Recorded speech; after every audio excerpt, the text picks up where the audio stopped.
Olá, eu sou Ricardo Graciano, médico neurocirurgião, especialista em coluna e trabalho na equipe Atuale.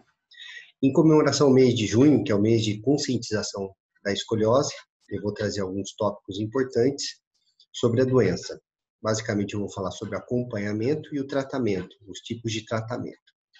Vou falar rapidamente sobre o que é escoliose. Logicamente, é uma curvatura lateral em relação ao plano frontal.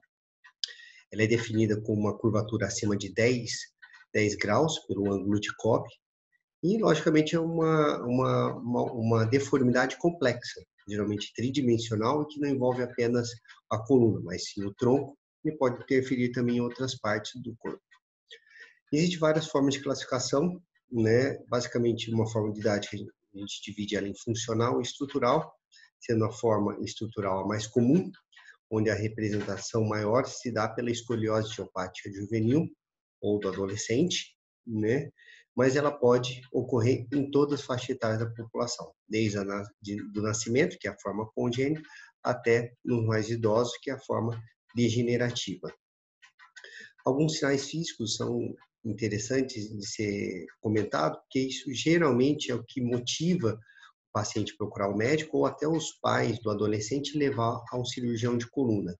Dentro dos sinais, a gente vê muito a questão do ombro desnivelado, né, um ombro mais alto que o outro, um lado da bacia ou do quadril mais proeminente que o outro, cabeça não centralizada, né? E às vezes, nos casos que o paciente está de costas, a gente consegue ver realmente esse desnível da coluna, no caso a escoliose. Na avaliação dos casos que a gente tem no consultório, que a gente avalia, né? Logicamente, começando com uma anamnese, a gente vai tentar avaliar os transtornos psicológicos por trás da doença, a questão de se existe ou não dor, apesar da escoliose não estar muito associada, não é um sintoma como a dor relatada. O que a gente vai avaliar, lógico, a questão da história familiar, que é uma história familiar positiva para a escoliose, aumenta ou traz maior risco de ocorrência na família, e, logicamente, identificação de doenças genéticas prévias, né? Algumas doenças do sistema nervoso central que podem fazer com que algumas doenças possam manifestar com escoliose, principalmente nas formas neuromusculares. No exame físico detalhado, que a gente vai ver, basicamente chama atenção às assimetrias. Existem algumas manobras propedêuticas também que a gente avalia a questão da deformidade, da curvatura, né? E o dos exames que a gente pede. Basicamente, o que define o diagnóstico é a radiografia de coluna panorâmica, que é aquela que pega toda a coluna vertebral, e incluindo até a parte da bacia. A gente tem que fazer exames que avaliam a idade óssea, sendo a mais aplicada a questão do Heiser, que ele tem uma fácil aplicação, e tem uma comprovação de boa correlação com a maturidade óssea. Tomografia e ressonância de coluna são somente em casos isolados. No acompanhamento, não existe uma regra absoluta de como se deve acompanhar. Cada caso deve ser avaliado individualmente, mas, em média, a cada 6 meses é feito acompanhamento com exame físico e exame de imagem, no caso, radiografia, para documentar se está havendo ou não a progressão ou aumento da curva. O que são fatores avaliados e relevantes que nos chamam a atenção na consulta para a gente, né, prever que pode piorar ou não a deformidade. Geralmente, a idade óssea, né, a gente sabe que quanto o paciente não atingiu a maturidade óssea, então tem maior chance de progressão da curva. E como que a gente, além da idade óssea, como a gente avalia se vai ou não crescer esse adolescente? A gente sabe que a presença de caracteres secundários, a própria menarca na mulher, são fatores que podem nos dizer se realmente esse adolescente vai ou não crescer e, logicamente, se a curvatura vai piorar. Existem classificações, né, a própria classificação de Turner, que avalia a questão dos caracteres sexuais, também pode ser aplicados. E a atenção maior à questão da fase do estirão, que é a fase em que, logicamente, o adolescente cresce de uma maneira rápida e é onde a curvatura pode progredir também rapidamente. E outro fator é o tipo de escoliose, né? Se ela só afeta a lombar, se ela só afeta a torácica, ou se ela tem uma dupla curva, que geralmente a gente sabe que as duplas curvas, os tipos com dupla curva geralmente têm maior chance de progressão. E o mais, então, importante no acompanhamento é o quê? É determinar se há progressão da curvatura para a gente definir as estratégias terapêuticas. E, logicamente, manter esse contato com o paciente para que suas dúvidas e anseios sejam respondidos.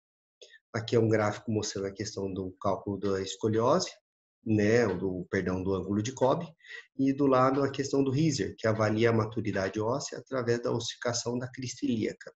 Heisers baixos, a gente demonstra que não há tanto a maturidade óssea. Heiser alto, como 5, define que já houve a maturidade óssea. O que a gente salienta, o que é importante a gente avaliar no acompanhamento, né?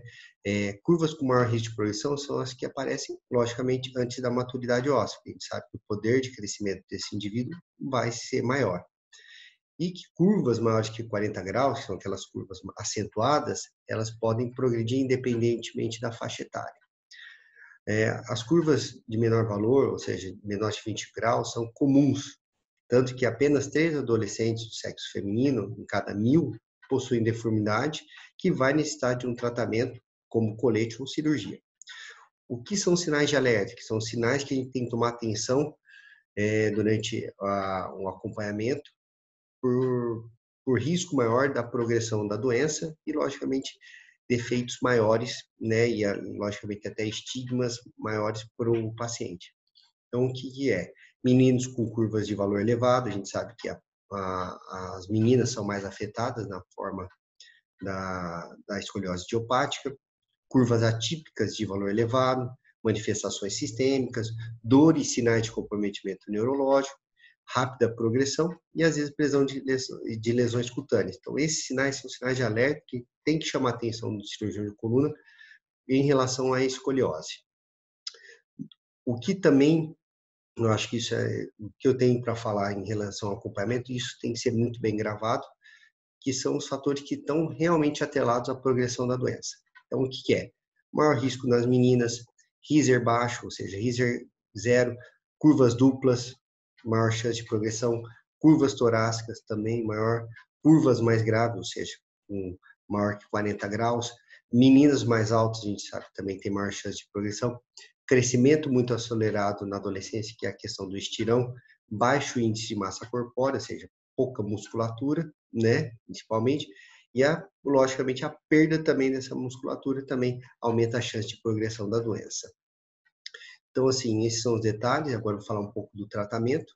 Questão do tratamento. O que a gente tem é fundamental? Conversar com a família e com o paciente, alinhar as expectativas do tratamento e também, principalmente na questão do estigma da escoliose, né? Até às vezes são pacientes que sofrem bullying na escola, a questão da avaliação psicológica.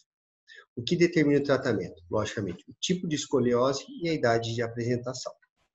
Em relação à forma funcional, que é chamada também postural, né, existe, lógico, terapias que vão ajudar no equilíbrio, né, no alinhamento dessa postura, que aí é o RPG, fisioterapia, exercícios funcionais ou exercícios que vão melhorar a musculatura e também avaliar até a questão dos membros inferiores. A gente sabe que desnível ou um membro maior ou mais curto em relação ao outro também causa escoliose. Então, às vezes, fazer uma escanometria para tentar adequar, realmente ver esse desnível e, às vezes, até a utilização de alguma palmilha, alguma coisa nesse sentido, pode ajudar no equilíbrio dos membros inferiores. Com relação à forma de tratamento, né, pegando os típicos, a forma de início precoce é aquela forma abaixo dos 5 anos, né?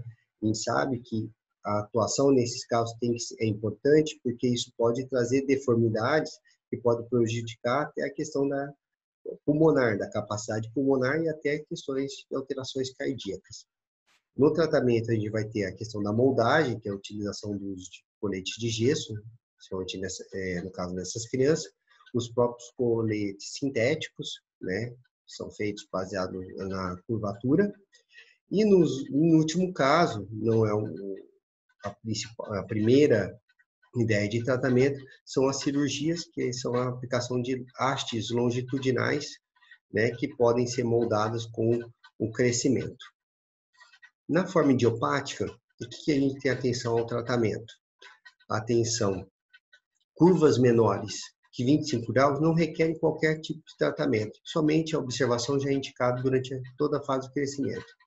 E nisso, né, para até não estigmatizar mais o paciente, não são impostas restrições à atividade do jovem, ou seja, restrições físicas. Você tem que estimular ele a fazer atividade física. A questão da definição do tratamento baseia-se, logicamente, no grau da curva. Geralmente, no acompanhamento, a gente sabe que a nossa atuação, principalmente focalizando na cirurgia, curvaturas acima de 50 graus, geralmente no primeiro raio-x já define como um tratamento cirúrgico. No acompanhamento, se essa curva progredir mais de 5 graus também em 6 meses, também define como um tratamento cirúrgico. Mas antes disso, é possível fazer algo, né? Nas curvaturas de 20 a 40 graus, a gente pode, no acompanhamento, avaliar a questão da utilização do colete.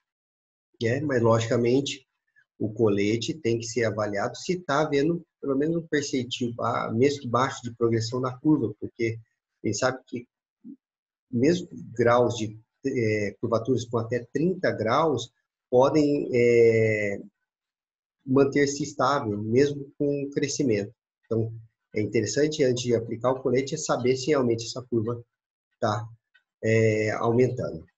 Então, acho que o que eu tinha para falar um pouquinho é isso, né?